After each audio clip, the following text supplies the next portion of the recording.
മടിക്കൈ ഗ്രാമപഞ്ചായത്തും സർക്കാർ മാതൃകാ homeo dispensary എരിക്കുളവും എസ്.ടി മേഖലയായ പട്ടത്തുമൂല കമ്മ്യൂണിറ്റി ഹാളിൽ സംഘടിപ്പിച്ച homeo medical camp Madikkai panchayat ആരോഗ്യ വിദ്യാഭ്യാസ standing committee chairperson Rama Padmanabhan ഉദ്ഘാടനം ചെയ്തു. മടിക്കൈ ഗ്രാമപഞ്ചായത്ത് സർക്കാർ മാതൃകാ ഹോമിയോ ഡിസ്പെൻസറി എരിക്കുളം 2024-25 വാർഷിക പദ്ധതി എസ്.ടി മേഖല ഹോമിയോ മെഡിക്കൽ ക്യാമ്പും സൗജന്യ രക്തപരിശോധനയും പട്ടത്തുമൂല കമ്മ്യൂണിറ്റി ഹാളിൽ സംഘടിപ്പിച്ചു. മടിക്കൈ ഗ്രാമപഞ്ചായത്ത് ആരോഗ്യ വിദ്യാഭ്യാസ standing committee chairperson Rama Padmanabhan ഉദ്ഘാടനം നിർവഹിച്ചു.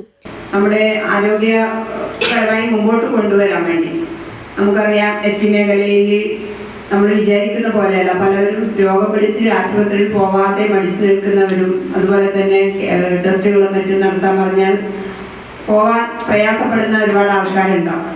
അവരുടെയൊക്കെ തന്നെ നിന്നുകൊണ്ട് ചേർത്ത് പിടിച്ചുകൊണ്ട് നമ്മുടെ പഞ്ചായത്തിൽ ഇതുപോലുള്ള ക്യാമ്പുകൾ വെക്കുന്ന സമയത്ത് നമുക്ക് നേരത്തെ സൂചിപ്പിച്ചു അല്ലെ, പങ്കാളിത്ത കുറവ്.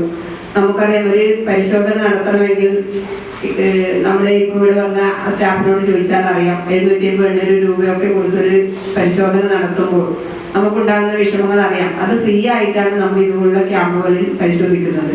അപ്പൊ അതിന്റെ ഒരു ഗൗരവം മനസ്സിലാക്കിക്കൊണ്ട് നമ്മുടെ ആളുകളെ പങ്കെടുപ്പിക്കാൻ ആവശ്യമായ ഒരു സംവിധാനം ഒരുക്കേണ്ടതാണ്. വാർഡ് മെമ്പർ ശൈലജ എ അധ്യക്ഷത വഹിച്ചു. 4ാം വാർഡ് മെമ്പർ രതീഷ് ടി ആശംസകൾ അർപ്പിച്ച് സംസാരിച്ചു. 1ാം വാർഡ് മെമ്പർ എ വേലായുധൻ സ്വാഗതവും GST Erikkulam medical officer doctor Mujeeb Rahman CH നന്ദിയും പറഞ്ഞു. News bureau, Kanhangad.